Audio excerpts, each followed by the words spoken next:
ThaBoxingvoice.com live here with the one and only Paulie Malignaggi. So talk to us. There's news that you might be going to the UK to defend your EBU title. No, I'm trying to win it still. The other one, the one I won last year was the EBU EU title. So because there's the European Boxing Union and then there's the European Boxing Union, European Union title, because I don't know why they created the EU title, but that's what it's there for since the European Union started afterwards. So the Continental title became the European Boxing Union, European Union title, and that was like a secondary Continental title. And then the main European title, I still haven't won. You know, that wasn't when I won it last year. I was supposed to have won the main one, but Bronco pulled out on me, so they made my fight for the vacant secondary belt. So we're still trying to secure now a shot at the main European belt. Basically, that's the one with a little bit of history behind it, and that's the one I want. So we'll see. There was a bit of news about you and possibly Ricky Burns. Now he's taking on Julius Undango in a unification. What do you think about that fight? And possibly, maybe if Burns can win that, getting Burns after that.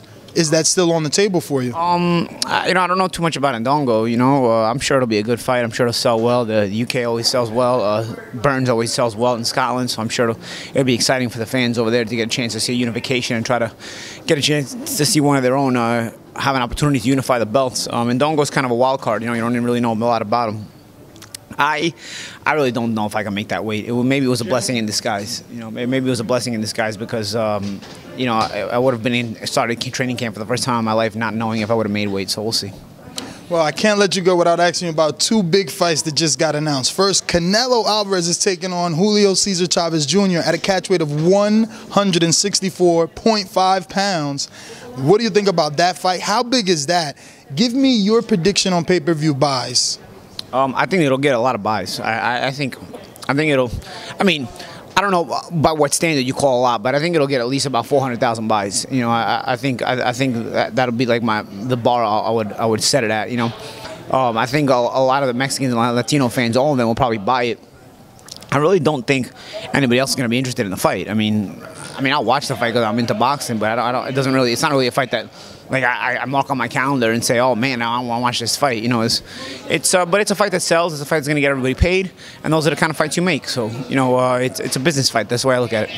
Some are a little happy that Canelo's taking this fight because it's kind of no way he could return to a lower weight, and now we'll finally get to see that Gennady Golovkin fight. If he's fighting at 164, it'll be difficult to get back to 154. Yeah, it's possible. You know, we'll see if we'll see what happens by September, I guess. You know, I'm sure everybody would hope to see that fight, but Golovkin's got to get by the tougher opponent here. He's got to get by Danny Jacobs in March 1st. So I think you got to give Jacobs a lot of credit because I think Jacobs is a very versatile style and it's probably the best opponent Golovkin's faced to date. For me, Jacobs is actually a better fighter than Canelo as far as having the overall weaponry. Maybe Canelo's probably better to the body and whatnot, but Jacobs has a lot more versatility to his game, I think. So. You know, if Golovkin can get by Jacobs and Canelo gets by Chavez, then yeah, maybe in the fall you have the fight. We'll see. Now, you personally know Jacobs. You know what he's done in the amateurs. You've seen him come up. Were you a bit offended that they opened up the line at 8-1? No, I don't think there's anything to get offended about because at day's end it's all opinions anyway. Those don't come in the ring. You know, so as a fighter and somebody who does it for a living, you can't really pay attention to the odds because the odds don't win the fight. You know, the odds are basically expert opinions and whatnot, but they don't. You know, they're not gonna have any priority over the way you train or over the way you're gonna focus on the fight. You know, if you're paying too much attention to them, then you're probably not focusing enough. You know, so at day's end, they're gonna ring a bell and it's gonna be you and the opponent, and you focus on that, and you focus on the best work you put up in camp, bringing that to the ring, and that's what I think Danny's gonna try to do on fight night. You know, I would be surprised if Danny's focusing on the odds too much. He knows what he's up against. You know, I think both guys know what they're up against. You know, they're up against. It's two great fighters fighting. For me, it's the top 1 and 2 middleweights in the world against each other, and you know, kind of like tonight, you have the two best super middleweights in the world. I think it's a definitive 1 versus 2 fight in that weight class. Now, last question. I know you're a busy man. Daniel Jacobs, he's in there with Evgeny Hitrov. He's in there with Sergey Derevchenko. He's in there with Devon Lee. You know, how do we convince the public that what happened maybe now 10 years ago with Dimitri Prague was, you know, a young guy, 23 years old, coming off of, you know, losing his grandmother and things like that. How do we know it's not that he's chinny? You don't have to convince anybody at the end of the day. I don't think Danny needs to do any convincing. Danny has to focus on being the best he can be. You know what I'm saying? The public is going to think what they want to think. Opinions, again, opinions don't come in the ring with you. They have no validity. Whether everybody thinks you're the best thing in sliced bread or whether everybody thinks you're the worst thing in sliced bread, they have no validity. They don't come to the ring with you. They should have no bearing on your result and your preparation. So whether everybody thinks Danny's chinny or not, it should be none of Danny's concern. Danny's concern should be preparing for Gennady Golovkin, who's the best middleweight in the world. How much does Virgil, Gary Stark Jr., Sr., and Algieri add to this training camp? Because, you know, we've seen Gary Russell bring a strength and conditioning coach and then later say, hey, that's why I lost the Lomachenko fight. Well, I think Chris is specializes in dietary stuff. He's got a degree in sports nutrition, and I think that can help somebody like Danny, who sometimes has some trouble making the middleweight limit. So I think as far as nutrition stuff, you can always use a lot of help from a professional. And Chris Algieri is a professional in two ways. He's a professional in that he's got the degree in that particular department, and he's also a professional in that he's been a world champion in this particular sport. So he knows about making weight, and he knows about diet, and he knows about making weight in this particular sport for a big fight. So I think bringing in Chris is important, and I think you know, Danny keeping the familiar faces he has in the corner has been important. And maybe another intelligent mind in the corner like Virgil. You know, as long as everybody, it's all about chemistry at the end of the day. You can have a lot of voices, but as long as they have the chemistry to work together, because that's the main important thing. It's got to be chemistry. The ego's got to be checked at the door, because everybody's got to be there for Danny Jacobs, not for themselves. You can make this one quick. You can make it long. What were your thoughts on Mayweather saying that he felt Ward did lose that fight with Sergey Kovalev?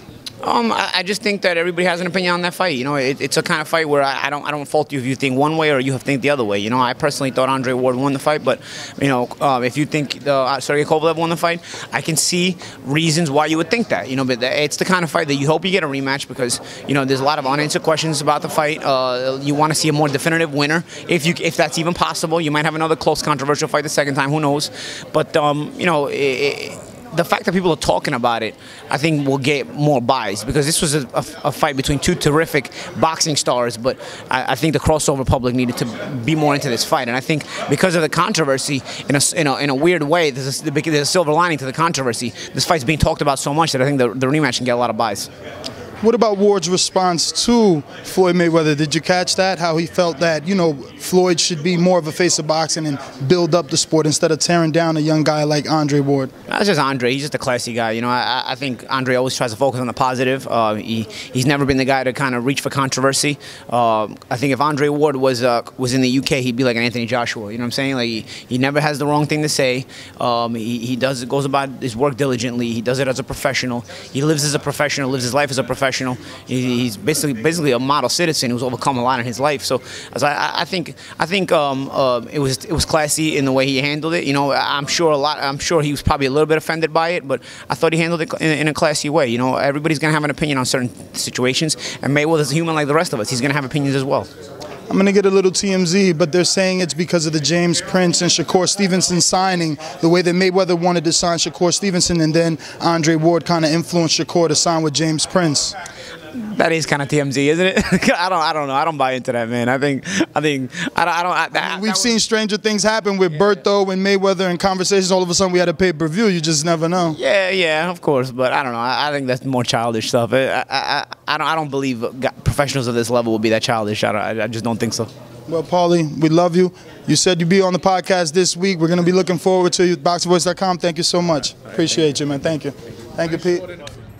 There was a bit of news about you and possibly Ricky Burns. Now he's taking on Julius Andongo in a unification.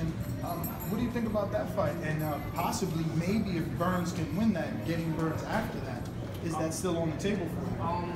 You know, I don't know too much about Ndongo. You know, I'm sure it'll be a good fight. I'm sure it'll sell well. The UK always sells well.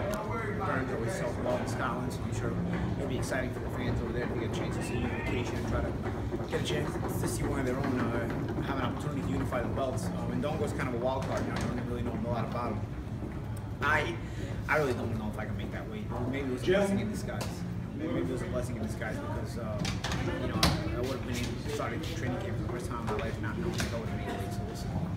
Well, I can't let you go without asking about two big fights that just got announced. First, Canelo Alvarez is taking on Julio Cesar Chavez Jr. at a catchweight of 1. The sight in the game, 'cause see the boxing voice.